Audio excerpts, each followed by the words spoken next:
भगवान बनना है, भगवान के बाजू बैठना, वो भगवान बनने की कला को आत्मसात करना, भगवान बनने की हैसियत को अपने अंदर लाना और अपना मंगलाचरण चल रहा है मार्ग प्रभावना पर कि तीर्थंकर बनना है तो पूज्य गुरुदेव की जैसी प्रभावना करना है। और पूज्य गुरुदेव ने क्या प्रभावना करी अपने जीवन में कि तीर्थंकर बनना है तो हथकरघा को पहनकर करो प्रभावना, तीर्थंकर बनना है तो गौशालाओं के मूक पशुओं की सेवा करके करो प्रभावना, तीर्थंकर बनना है तो प्रतिभा स्थली में बहनों को पढ़ाकर करो प्रभावना, तीर्थंकर बनना है तो पूर्ण आयु की शुद्ध औषधि को लेकर करो प्रभावना, तीर्थंकर बनना है तो शांति धारा के मर्यादित दूध से बने पदार्थों को लेकर करो प्रभावना, और तीर्थंकर बनना है तो पूरी मैत्री के शुद्ध उत्पादनों को लेकर करो प्रभावना, तीर्थंकर बनना है तो हिंदी के शुद्ध शब्दों का उच्चारण को बोलकर करो प्रभावना, और तीर्थंकर बनना है तो मुखमाटी जैसे हाइको जैसी कृतियों को पढ़कर करो प्रभावना। इस प्रभावना की बात चल रही है। भावना हमारे जीवन का उत्कर्ष आधार है। विगत हमने खूब भावना की बात कर, लेकिन भावना की प्रकसता का नाम ही प्रभावना है। भावना की तो बात बहुत हो गई, लेकिन अब प्रभावना की बात हमने प्रारंभ करी है। और प्रभावना की जब बात आती है तो इम्प्रेशन, दूसरों को प्रभावित करने की बात नहीं, यहाँ तो वो वाली बात है जो सामने वाला अंदर से प्रभावित हो जाए, उस प्रभावना की बात है। और सच्चा धर्मात्मा जब किसी कठिनाई में और जब अपने अंतस की प्यास और अंधकार को उजाले में बदल लेता है तो वो सोचता है मेरा तो कल्याण हुआ लेकिन सबका कल्याण हो। इस भावना से वो सबको प्रकाशित करने के लिए प्रभावना के उस दौर में लग जाता है। और मैंने कहा कि पंचम काल के सुनहरे इतिहास के पन्नों को जब वो पलटाएंगे तो विगत काल में जो प्रभावना और जो प्रभाव किसी संत का पड़ा है तो हमें बड़ा ही गर्व हो सकता है। गर्व ही है कि वो हमारे पूज्य गुरुदेव आचार्य भगवान विद्यासागर जी महामुनि राज है, जिन्होंने ऐसी प्रभावना करी। जैन ही नहीं, अजैन बंधुओं पर भी उनका वो प्रभाव देखते थे। उन्हें अपनी साधना के माध्यम से ऐसा बिगुल बजाया कि सबको मोहित सम्मोहित कर दिया और जैन संस्कृति के इतिहास में अपना नाम अजर अमर कर दिया। उनकी उस तप की आराधना से समस्त संत महंत मठाधीश भी उनके चरणों में आकर झुकने लगे। ये कारण क्या था? मात्र जन जन के कल्याण की भावना से वो ओतप्रोत थे। ऐसी उस प्रभावना से गुरुदेव जुड़े हुए थे। और कल उस प्रभावना में मैंने आप लोगों से बात करी थी कि वो अन्ना हजारे जी भी आए थे और उन्होंने कहा था ये आपका हथकरघा जो है वो वास्तविकता में स्वदेशी और रोजगार की एक विशाल दे रहा है। उन्होंने कहा था 80 साल में भी 2 कदम आगे बढ़ने की ताकत मेरे अंदर आ गई, मैं आपका लाउड स्पीकर बन के जा रहा हूँ। और ये भी कहा था कि अगर कोई नेता बनना चाहता है, समाज सेवा चाहता है तो आपके पास आए, आपके पास रुके और उसके बाद जो है वो चुनाव में खड़ा हो। और 5 बातें और बोली थी। सभी लोगों ने नाम रख दिया है पीयूष का, क्या रखा है? नेता। इसीलिए सब लोग नेता की बात आते ही पीयूष पर दाग रहेंगे।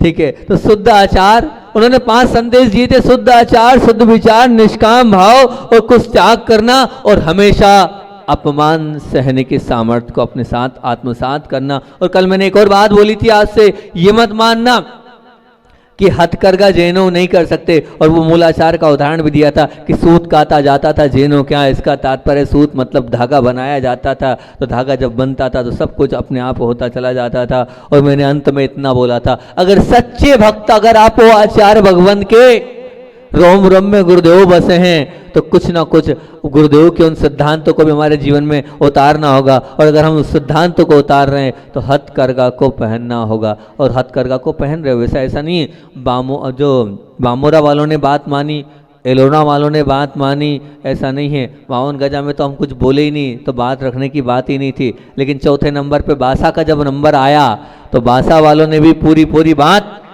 मानी। और सभी लोग, मैं कहता हूँ ना, जब आप ये पीले वस्त्र में रहते हो तो बड़े सुंदर लगते हो। जब पीली साड़ी नहीं रहती है तो आपका स्वरूप जो इतना सुंदर सा नहीं प्रतीत होता है, बहुत अच्छा सा लगता है। अगर आप हथकरघा के वस्त्र में रहते हो तो पहनो। आपका ये वस्त्र किसी एक गरीब के घर का चूल्हा जलाने के काम आ रहा है, किसी एक गरीब के घर को प्रकाशित करने में आ रहा है। आपके माध्यम से बहुत बड़ा अभयदान मिलता चला जा रहा है। इसलिए आप लोगों ने कल मन तो बनाया होगा, नहीं तो कम से कम मंदिर में तो हम हथकरघा पहन के, मंदिर में नहीं तो कम से कम आहार और मंदिर के साथ साथ अगर हो सके तो घर गृहस्थी के कार्य में भी हम जो है उस हथकरघा से जुड़ें। ये कल अपन ने हथकरघा की चर्चा करी थी। और आज अपने दूसरे नंबर पर, तीसरे नंबर पर कौन सा मंगलाचरण है कि तीर्थंकर बनना है तो गौशालाओं के मुख पशुओं को पाल कर सेवा कर कर करो प्रभावना। बस प्रभावना की बात चल रही है और मुख पशुओं की चर्चा अपन कर रहे हैं कि अपना और अपने परिवार का, हो सकता है अधिक आप श्रद्धा भाव वाले हो तो समाज का, और ज़्यादा से ज़्यादा और अच्छे व्यक्तित्व हो तो शायद देश का की चिंता तो बहुत करते हैं, पर जो जीव मात्र की चिंता करने वाला है वही जिन बनता है। जो जीव मात्र की चिंता करता है वही जिन बनता है। अगर आपको जिन बनना है तो जीव मात्र को अपने जैसा मानना होगा। जैसे मुझे कष्ट होता है वैसे उसे भी कष्ट होता है। ये अनुभव अगर आपके अंदर है तो मानना आज नहीं तो कल जिन बन सकते हो, बनना ही पड़ेगा। जिनको भी जिनके पास आपको बुलाना ही होगा, पर बनना होगा वो भावना अंदर आत्मसात करनी होगी। अहिंसा परम धर्म बोलने से धर्म प्रभावना नहीं होगी। वह अहिंसा हमारे जीवन में कितनी है उसे पूज्य गुरुदेव ने कहा तो कहा पर अपने आशीर्वाद से करके भी बताया। कहा नहीं और साथ साथ में क्या हुआ, करके भी बताया पूज्य गुरुदेव ने। तो अब वास्तविकता में आप गुरुदेव से जुड़े हैं तो पूरे पूज्य गुरुदेव ने तो पूरे भारतवर्ष में अहिंसा के हो रहे तांडव पर अंकुश लगाकर अजैन बंधुओं के समक्ष गौशाला का संयोजन करके सबके बीच में जैन धर्म की प्रभावना की सुगंध फैलाई। यह है अहिंसा धर्म की साक्षात स्थापना। इसको साक्षात स्थापना मानना, क्यों साक्षात स्थापना मानना? क्योंकि उन्होंने जो सबके बीच में इतनी सारी गौशालाओं को खोलकर बता दिया कि नहीं, जैनों के पास भी दया और करुणा है, ये मान के चलना। और वो मैंने आपको बताया था पूज्य गुरुदेव का संस्मरण कि जब राजस्थान में अकाल पड़ा था, उस राजस्थान के अकाल में आचार्य से दबीभूत हो गए थे और उन्होंने कहा था जितनी भी वहां पशु हैं उन सब पशुओं को लाए, हम संरक्षण संवर्धन देंगे। और तो और पूज्य गुरुदेव उस हर्पिस जैसे रोग में भी एक पूरी ट्रेन भरकर आई थी राजस्थान से, और ट्रेनों की आगवानी करने के लिए, उन पशुओं की आगवानी करने के लिए पूज्य गुरुदेव समस्त संघ के साथ उस बीमारी में भी एक एक कदम चल चल कर दया और करुणा की उस मिसाल को बताने के लिए वो पेंड्रा रोड पहुंचे थे और उन्होंने वो आगवानी उन पशुओं को करी थी। वो हजारों पशु जब वहां से निकले थे तो आचार्य भगवान की आंख से आंसू आ रहे थे कि देखो कितने हष्ट पुष्ट पशु हैं और किस प्रकार से उनको जो है उस समय राजस्थान में खाने को नहीं था, अकाल पड़ गया था तो टीका लगाया और छोड़ दिया, जिसको ले जाना हो सो ले जाए और पाल ले। ये वस्तु परिस्थिति थी ही। तब जाके जो जीव मात्र के कल्याण की भावना और दया की भावना रखता है वो तो चिंता करता ही करता है। उन्होंने चिंता करी, उन हजारों पशुओं का संरक्षण संवर्धन के लिए अपना पूरा आशीर्वाद भी दिया और समय भी दिया और चिंता भी करी, और साथ साथ अपने चित्त में उनका कैसा कल्याण हो इस भावना को रखते हुए सबको संबोधन भी दिया। ये है वास्तविकता में तीर्थंकर बनने की कला से जोड़ने के लिए। इस प्रकार के परिणाम जब तक हमारे नहीं बनेंगे तब तक हम तीर्थंकर नहीं बन सकते हैं। पूज्य गुरुदेव की असीम अनुकंपा से जो देवोदय महासंघ के कार्यकर्ताओं के द्वारा जो सैकड़ों गौशालाओं में और लाखों पशुओं का संरक्षण और संवर्धन हो रहा है, कान खोलकर सुन लो, ये एक सक्रिय प्रभावना है। कौन सी प्रभावना है? सक्रिय प्रभावना है। इसको सक्रिय प्रभावना बोलेंगे। बोलने से कुछ नहीं, करके दिखाया है देवोदय महासंघ के उन कार्यकर्ताओं ने। और आज जगह जगह गौशालाएं चल रही है। उन गौशालाओं के माध्यम से एक वास्तविकता में जैन समाज ने बहुत बड़ी प्रभावना करी। और वो जैन समाज की प्रभावना नहीं है, वो पूज्य गुरुदेव की प्रभावना है। वो पूज्य गुरुदेव का नाम है, वो पूज्य गुरुदेव के द्वारा जगाई गई अलख है। उसके माध्यम से आज सभी लोग चेते हैं और चेतना जगी है। उस चेतना के माध्यम से प्रभावना हो रही है। और हम आपको बताएं, गौशाला की प्रभावना से अजैन संतों ने भी स्वीकार किया है उस चीज को। और कहा है, हिंदू होकर हम गायों को बचा नहीं पाए और एक जैन संत ने इसका बीड़ा उठाया और पूरे देश में करके बता दिया। इस धरती पर सच्चे कृष्ण ने जन्म लिया। एक प्रवचन में कहा था एक हिंदू वैष्णव साधक ने, इस धरती पे साक्षात कृष्ण के रूप में जन्म लिया है। तो उन्होंने लिया आचार्य भगवान विद्यासागर जी महामुनि राज ने, और उन्होंने कृष्ण बनकर उन गायों के ऊपर उन मूक पशुओं के ऊपर उपकार करके वो गौशालाओं के लिए संरक्षण और संवर्धन प्रदान किया। आप कितने गुरुदेव की उन भावनाओं को पूरा करने में अपने लिए तैयार है, बताइए। तो सबसे बड़ी प्रभावना है इस युग की तो यही है कि पूरी दुनिया तो उन वृद्ध पशुओं को, जो वृद्ध पशु थे, उन वृद्ध पशुओं को निरुपयोगी मानकर और कत्ल खानों के भेजने के लिए कानून बना रहे थे। जब मैं साक्षात सामने था, जब ये बात आचार्य श्री के पास पहुंची, आचार्य श्री ने पूरी ताकत लगा दी, यहाँ तक कि स्वयं भी उसके लिए विशुद्धि बढ़ाई, स्वयं भी माला फेरी। और माला फेरने के साथ साथ पूज्य गुरुदेव को दो समय मैं बहुत वैसा देखा, एक तो बड़े बाबा के लिए और दूसरा काय के लिए, इस पशु संवर्धन के लिए। दो चीज़ों के लिए मैंने गुरुदेव को देखा, अंदर से ऐसा था। और उस समय एक जैन साहब को, जो कि ब्रह्मचारी थे, पूरे से लगा दिया और लगाने के बाद ये कहा कि तुम्हें ये करना है, वकील हो तो वकालत करो। और वास्तविकता में वो वकील तो थे ही, उन्होंने पूरी ताकत लगा दी। और पूरी ताकत लगाने के बाद वो जब वो आया था बीना 12 में हमारी दीक्षा के बाद, जब वो कानून बनकर आया था, 108 पेज का आया था, वो 108 पेज का कानून जब बनकर आया था कि नहीं, ये जो पशु हैं ये निरुपयोगी नहीं है, इन्हें काटना नहीं चाहिए था। उस समय की अगर आचार्य श्री की चेहरे की प्रसन्नता, भाव भंगिमी आप देखते, कैसे गुरुदेव प्रसन्न थे।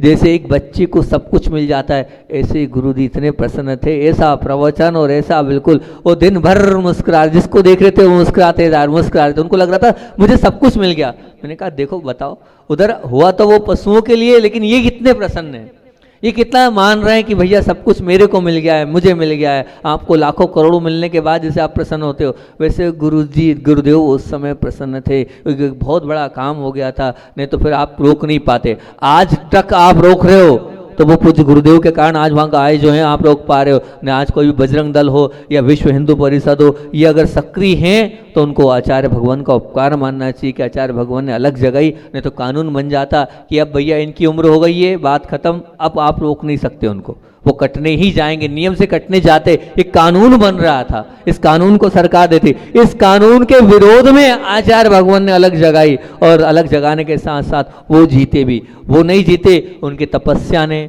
वो जो बहुत बड़ा कोर्ट में केस चल रहा था उसको जिताकर बता दिया कि जिसके अंदर दया और करुणा होती है, तपस्या निश्चित रूप से मिलता ही मिलता है। और यहाँ तक हम तो इतनी बात बोलेंगे कि पूज्य गुरुदेव की जब भावना होती है तो मध्य प्रदेश शासन पर ने भी इस पर विचार किया और गो संवर्धन के लिए अनेक योजनाएं आज हमारी मध्य प्रदेश सरकार निकाल चुकी है और निकाल रही है इस प्रकार से। और वो भी क्या बड़ा ही बहुत अच्छा होना चाहिए कि वो गुरुदेव के नाम से जितनी योजनाएं, वो जैन समाज के लिए एक सात्विक अभिमान का विषय होना चाहिए कि मध्य प्रदेश सरकार भी गुरुदेव के लिए उनकी भावना अनुसार और उसी के लिए अनुदान देकर गौशालाओं को संचालन में सहयोगी है। और शिवराज सिंह चौहान मानना पड़ेगा, मुख्यमंत्री महोदय जो थे, पूर्व मुख्यमंत्री काफ़ी समय तक रहे, उन्होंने हमेशा गौशालाओं के लिए अपनी तरफ से अनुदान राशि दी है। और उन्होंने ये मत मानना कि वो कहना चाहिए हिंदुत्व के कारण दिए या इसका नहीं, उन्होंने सिर्फ और सिर्फ आचार्य भगवान की आज्ञा से सब किया। और आज्ञा से किया इसीलिए हर एक में उन्होंने नाम भी दिया विद्यासागर, हर एक योजनाओं में उन्होंने आचार्य भगवान का नाम दिया। विचार करना, ये कोई बहुत छोटी मोटी बात नहीं होती है कि सरकार की योजनाएं हमारे गुरु के नाम से चल रही है, ये कम है क्या? वो सरकार की योजनाएं जो है वो गुरुदेव के नाम से प्रेषित है की, तो ये बहुत बड़ी प्रभावना है, ये बहुत बड़ा कार्य है, ये एक समीचीन कार्य है और सक्रिय कार्य है। और इस सक्रिय कार्य को मानना भी पड़ेगा आपके कि जैन अजैन सबके बीच में आचार्य भगवान का नाम उन योजनाओं के तहत पहुंचता चला गया। उन योजनाओं के तहत सबके बीच में आचार्य श्री पहुँचे। वो था उनका वो गौशाला के प्रति, गौशालाओं के प्रति उनका रुझान, गौशालाओं के प्रति उनकी रुचि और जीव दया के प्रति रुचि, उस रुचि के कारण गौशालाएं संचालित हो रही है। और पशुओं को पालना जैसा जो काम, ये मतलब एक बहुत बड़ी धारणा थी जैन समाज की, आज भी है। बहुत सारे संकुचित मानसिकता के लोग मानते हैं, लेकिन पूज्य गुरुदेव ने वैसे तो इस चीज़ को खुलेआम अपने प्रवचनों में कहकर बताया है कि पशुओं को पालना जैनों का काम नहीं है, ये गलत धारणा है।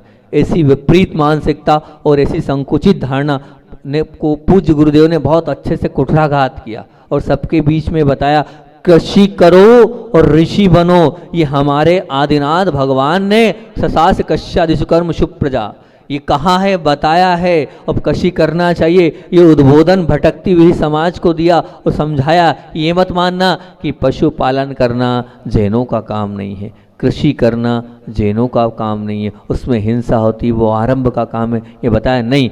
बल्कि सबसे उपयोगी और सबसे उत्तम तो मैं मानता हूं कृषि पालन ही है, दुग्ध पालन ही है, क्योंकि उसमें किसी प्रकार का कोई भी राग द्वेष नहीं होता है, उसमें किसी प्रकार कोई कंपटीशन नहीं है, और उसमें सबसे बड़ी बात क्या है, टैक्स फ्री। आज जितने लोग बैठे हैं लगभग सबके सब चोर बैठे हो आप मान के चलना, सिर्फ वो बहुत फ्री होता है, बड़े अच्छे से धर्म ध्यान कर सकता है, ज़्यादा लोड वाला मामला नहीं रहता उसका, है ना, वो लोड लेता भी नहीं हैगा। क्या लोड इसलिए नहीं लेता है कि लोड वाला काम ही नहीं रहता, क्यों? क्योंकि बस गेहूँ बोए, चने बोए, फ्री, पानी फिराया, पानी दिया, फ्री, ज़्यादा है ही नहीं लोड, ठीक है ना। और उसके अलावा उधर भी सोयाबीन आदि जो है वो दिया, आगे फ्री हो गए, इतना है ही नहीं। खूब धर्म ध्यान करो, खूब भक्ति करो।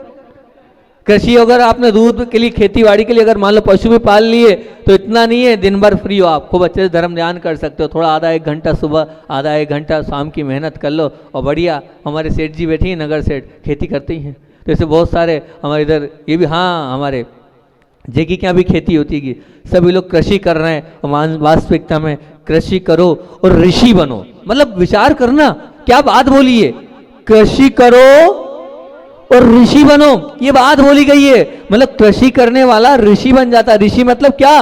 साधक बन जाता है, मुनि बन जाता है। तो वो मुनि बनना और साधक बनने का कार्य, हम तो ब्रह्मचर्य अवस्था के बाद खेती हमने करी थी, और आपको बताएं हम खेत में ही जाते थे।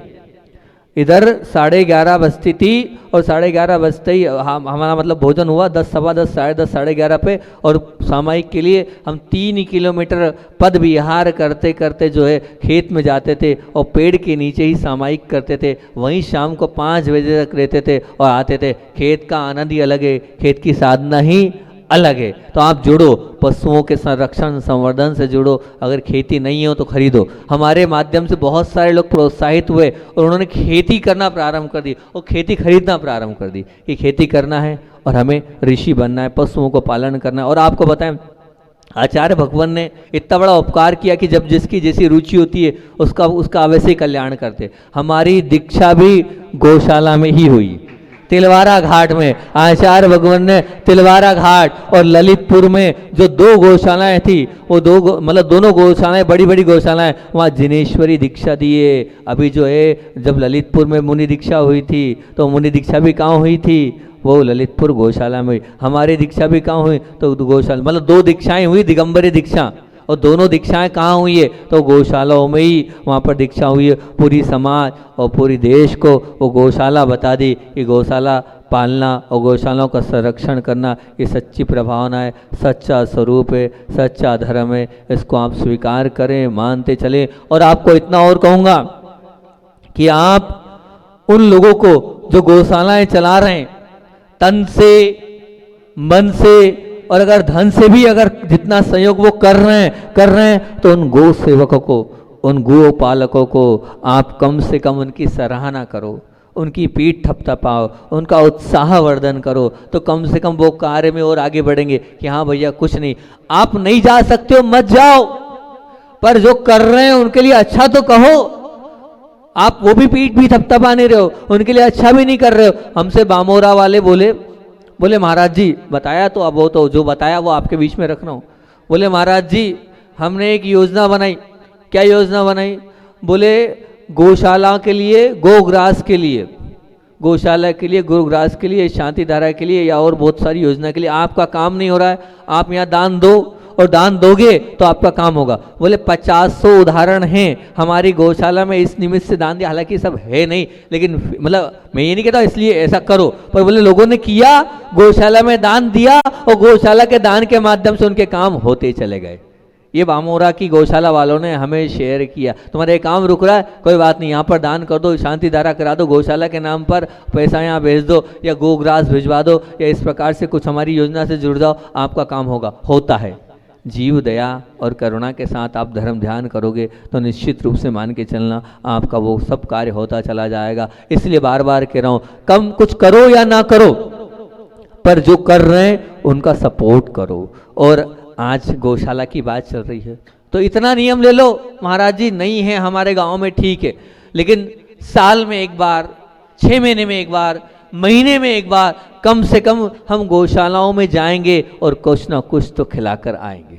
इतना तो कर सकते हो, बोलो कर सकते हो कि नहीं कर सकते हो जाएगा तो गुरु जी की प्रभावना में 4 चांद लग जाएंगे। यहाँ भैया बहुत बड़ा कार्य हमने ये किया, हो जाएगा नहीं होगा, बोलो तो। कोई जितना तुम्हारा लगता है उतना नियम ले लो कि साल में एक बार जाएंगे, आसपास कहीं तो गौशाला होगी वहाँ चले जाना। और नहीं लगता है महाराज जी हम नहीं जा पाएंगे, गौशाला नहीं हो पा रहा है, तो एक काम इतना कर लेना कि जो हमारे यहाँ के पशु हैं उनको रोटी खिला देना, उनको कुछ ना कुछ कर देना, उनके लिए कर देना। बहुत अच्छा काम यहाँ के बच्चों ने किया, मैं उसके लिए बहुत प्रसन्न हूँ और आशीर्वाद यहाँ के युवा बच्चों को देता हूँ कि जब दीक्षा दिवस था तो दीक्षा दिवस पे तो बहुत बड़े बड़े मनाए गए हमारे दीक्षा दिवस, पर यहाँ का दीक्षा दिवस जो बनाया वो बहुत सार्थक दीक्षा दिवस था। इसलिए था, हम तो कभी आज तक दीक्षा दिवस से बोले नहीं, आज तक नहीं बोले, कभी नहीं बोले। भाई एक ही बार आचार्य श्री की आज्ञा से बहुत ज़्यादा जबरदस्ती हुई थी तो वहाँ पर हम रामटेक में बोले, बाकी इतने साल का इतिहास है कि अपने दीक्षा दिवस पर हम स्टेज पर बैठते ही नहीं है। जिसको मनाना है वो समाज मनाए, खूब अच्छे से मनाए। दीक्षा दिवस मुझे मनाना है तो मैं अपने अंदर जाके मनाऊंगा। लेकिन बासा जैन समाज ने दीक्षा दिवस सार्थक किया। क्या उन्होंने जितने पशु थे उन सब पशुओं को क्या एक पट्टा, रेडियम पट्टा, मैंने पूछा क्या होता है तो रेडियम पट्टा ऐसा है कि रात में कोई गाड़ी जा रही है तो चमकेगी, ताकि कोई रात में कोई पशु ठोकर या कोई गाड़ी से टक्कर मार के उनका जीव घात ना हो, कोई एक्सीडेंट ना हो। तो यह एक कार्य है, ये हर साल करना, अगर जुड़े हो ना प्रतिवर्ष करना बच्चों, ये कार्य बहुत अच्छा है। इस कार्य का मैं पूरा समर्थन करता हूँ। ये कार्य दया और करुणा से ओतप्रोत है। और दूसरा कार्य उन लोगों ने कहा था वृक्षारोपण को लगाया था। दोनों कार्य गुरुदेव के बहुत अच्छे हैं, इन कार्यों को करो, ये सच्ची प्रभावना है। बाकी सब कोई प्रभावना नहीं है। तुम अगर किसी गीत वाले को बुला लेते, गा लेते, बजा लेते, वो कोई प्रभावना नहीं है। तुम अगर क्या बोलते तुम उसको बुलाते हो, आस्तिक को बुला लेते। बाकी सब लोगों ने खूब बड़ी बड़ी भजन संध्याएं करी है, खूब ये किया है, ये करो, पर उसके साथ साथ ये करोगे तो क्या है कि भोजन में सब प्रकार का होना चाहिए ना, नमक भी होना चाहिए, मीठा भी होना चाहिए, तो नमकीन भी होना चाहिए। तो बस ये कार्य भी होना चाहिए। ये सेवा का कार्य वास्तविकता में प्रभावना का कार्य। उन गायों के लिए आपने विचार किया, पर बार बार कहूँगा कि विश्व हिंदू परिषद, बजरंग दल जैसी अनेक समाज सेवी संस्थाओं ने भी खुले मन से इस कार्य की प्रशंसा करी। आपका कार्य छोटा मोटा नहीं है। बात वो है जब अंदर से सामने वाला प्रभावित हो जाए, और ये अंदर से प्रभावित हुए लोग आपके इस कार्य के माध्यम से अंदर से समाहित हुए हैं सभी लोग, तो ये अंदर से जो प्रभावना आप लोगों के माध्यम से हुई है वास्तविकता में सार्थक प्रभावना है। इसी को प्रभावना कहेंगे हम तो, क्योंकि इसका पूरा श्रेय अगर जाता है तो वो पूज्य गुरुदेव को जाता है। उनकी ही सोच थी, उनकी सोच के आगे सबने और पूरे विश्व ने इस मान को माना, स्वीकार किया, और गौशाला एक विशेष अंग बन गई हमारी प्रभावना का। अच्छा, ये नहीं मानते हो कि इससे प्रभावना हो रही है? बताओ, मानते हो कि नहीं मानते हो? इसके माध्यम से प्रभावना हो रही कि नहीं हो रही है? जब इस प्रभावना के इस विशेष अंग में और विशेष तौर से जीवों की दया और करुणा स्पष्ट रूप से झलक रही है, तो वो जो पशु कट रहे हैं उन पशुओं को कटते हुए विचार करना, ध्यान रखना कि किसी ने रुपया चुरा लिया या लूट लिया, फिर उसका तीव्र पश्चाताप करके वो रुपया उसे लौटाकर हल्का कर सकता है। भारी सभा में मान लीजिए अपमान भी कर दिया, अपमान करने के बाद भी इज्जत की धज्जियां भी उड़ा दी, और इज्जत की धज्जियां उड़ाने के बाद भी पछतावा है तो पुनः सबके बीच में क्षमा याचना करके बोझ का दिल का वो हल्का कैसा। किसी के प्राण ले लियो और बाद में संताप हो तो उसका कोई इलाज नहीं है। रुपये के सामने रुपया दे सकते हो, अपमान के सामने क्षमा मांग सकते हो, लेकिन प्राण अगर चले गए तो प्राणों के सामने प्राण वापस नहीं दिए जा सकते हैं, प्राण वापस नहीं किए जाते हैं। तो इसलिए अगर कहीं प्राण लिए जा रहे हैं तो आप बड़ी ही अच्छे से उसको, यहां तक कि ध्यान रखना छोटा मोटा कार्य नहीं है, ये बहुत बड़ा कार्य है। अगर आप, मैं कह रहा हूं कि शरणागत की रक्षा करने का काम, आखिरी में अपनी बात बोल देता हूं कि आज शांतिनाथ भगवान की बहुत जय बोलते हो, आप बोलते हो ना, सबसे ज्यादा पूजाते हैं तो शांतिनाथ भगवान पूजाते हैं। शांतिनाथ भगवान को पूजते हो, लेकिन शांतिनाथ भगवान के पुराने इतिहास को उठाकर देखो कि शांतिनाथ भगवान बने कैसे हैं, क्या कारण है कि शांतिनाथ भगवान बने? छोटी सी एक कार्य में शांतिनाथ भगवान बन गए। शांतिनाथ भगवान का पूर्व जब इतिहास उठा के देखते हैं तो मेघरथ नाम के वो राजा थे, और एक दिन राजा मेघरथ राज सिंहासन पर बैठे थे, और जब राज सिंहासन पर बैठे थे तो एक शिकारी आया, और आया तो आया, लेकिन एक कबूतर उनके पास आकर कहाँ बैठ गया? जंगाओं पर बैठ गया। ये आगम की कथानक बोल रहा हूँ, कोई ऐसा मन से बनाकर नहीं बोल रहा हूँ। बैठ गया, और जब शिकारी पीछे पीछे आया तो राजभवन में आकर पहुंचा, और शिकारी ने कहा कि हे राजन, कबूतर को मेरी शरण में, वो मेरी शरण का है, वो आपकी शरण में आ चुका, मुझे दे दो, मुझे चाहिए, मुझ पर अन्याय मत करो, वो मेरा शिकार है, वो मेरा है, और आपने उसको शरण दे दिए, कृपया करके मेरा वो कबूतर मुझे वापस दे दो। और अब जो है, उस समय आपको अगर मालूम हो तो क्या कहा था राजा मेघरथ ने? जो मेरी शरण में आ गया मैं उसको नहीं दे सकता हूँ, यह अन्याय है, वो मेरा मांस, मतलब वो मांस के लिए कबूतर को कर रहा था, उससे मुझे मांस की प्राप्ति होगी। तो बोले मैं उसको तो नहीं दे सकता हूँ, मैं अपना मांस दे सकता हूँ, मैं अपना मांस दे सकता हूँ। बोले ठीक है, एक तरफ कबूतर को रखो और जितना वजन आता है उतना मांस आप निकाल के दो। ये है ताकत। उन्होंने निकाली अपना जो भी हथियार था, इधर कबूतर और उधर जो है अपनी जंगा से काट काट कर मांस को तोलते गए। इधर वो कबूतर वजन बढ़ता जा रहा है, एक इधर पैर पूरी पैर की जंगाएं कट चुकी हैगी, और वो आप विचार करना, थोड़ा सा लग जाता है तो खून आती है। और राजा मेघरथ ने कितना सहन शक्ति, कितने सहनशील हो गए। एक पाँव काटा, दूसरा पाँव काटा, वो तो सब अपने आप में यूं ही क्या था आपको बताएं, वो ना तो कबूतर था और ना वो शिकारी था। देवलोक में चर्चा चल रही थी कि अहिंसा धर्म को, करुणा धर्म को, दया धर्म को मानने वाला इस सृष्टि में कोई है तो राजा मेघरथ है। वो मेघरथ राजा की परीक्षा करने वो देवलोग आए थे, और उन्होंने देखा कि ये राजा क्या कर रहा, पूरे पाँव ही उसने खत्म कर लिए। उसी वक्त वो कबूतर ने भी रूप बदला और देव ने भी रूप बदला और नतमस्तक हो गया। वो इतनी विशुद्धि वाला काम था कि आने वाले समय में वो शांतिनाथ भगवान के रूप में उन्होंने जन्म लिया हैगा और शांतिनाथ भगवान बने। तो इसीलिए आप मान के चलना, ये बहुत बड़ा काम है। अगर गौशालाएं हैं और गौशालाओं के माध्यम से आपका पूरा समर्थन होना चाहिए। आप बहुत अच्छे से उन गौशालाओं को पालें, आपको बताएं कि गौ मांस निर्यात हो रहा है और सरकार की ओर से अलग अलग जो है योजनाएं हो रही है। और बांग्लादेश की सीमा से प्रतिदिन 30,000 गाय इस देश से गैर कानूनी रूप से जा रही है, और पाकिस्तान के उन कत्ल खानों में जो 35% पशु वो यहीं से जा रहे हैं। कृषि प्रधान बोलने वाला ये देश भी अगर इस प्रकार अत्याचार करेगा जैसे हम है, वैसे उनको हम मानते चलें। और जो लोग ये बोलते हैं कि वो काम के नहीं है, तो फिर मैं एक बहुत कटु बात बोल दूं। वो बोलते हैं वो तो कोई काम के नहीं, वृद्ध हैं, अब क्या करें क्या नहीं करें, तो बुरी बात बोलूँगा, लगेगी बुरी, लेकिन सच्ची बोल रहा हूँ। तो फिर जितने आपके वृद्ध माता पिता हैं ना, उन सबको भी, वो भी कोई काम के नहीं है, उनको भी भेज दो। आप भेज दो अपने माता पिताओं को, जो भी दादा दादी है सबको भेज दो, वो भी काम के नहीं है। अरे जिस गाय ने पाला पोसा दूध पिया, अरे एहसान फरामोश तो मत करो उसको। जब वृद्ध अवस्था होती तो उसको छोड़ देते हो कत्ल खानों की तरफ? नहीं, बिल्कुल नहीं। ये बिल्कुल गुरुजी इसके पूरी तरीके से खिलाफ थे। गुरुदेव ने हमेशा इसका जो विरोध किया है, नहीं, जिनने उपकार किया है उन उपकारी को मत भूलो। उस गाय का, उस भैंस का हमारे पर उपकार है, और उपकार अगर चुकाना है तो उन गौशालाओं, क्योंकि आप लोग पालोगे तो है नहीं, वो कुछ कर नहीं रही, लेकिन गौशालाओं में वो अगर पल रहे हैं, पुस रहे हैं, तो आप पूरा संरक्षण और संवर्धन देके इस प्रभावना की महती प्रभावना में आपका पूरा निश्चित रूप से सहयोग होना चाहिए। बोधि समाधि परिणाम शुद्धि आत्मोपलब्धि शीर्षक के सिद्ध चिंतामणिम चिंतित वजदाने ताम वंदवान शिवास्तु देवी।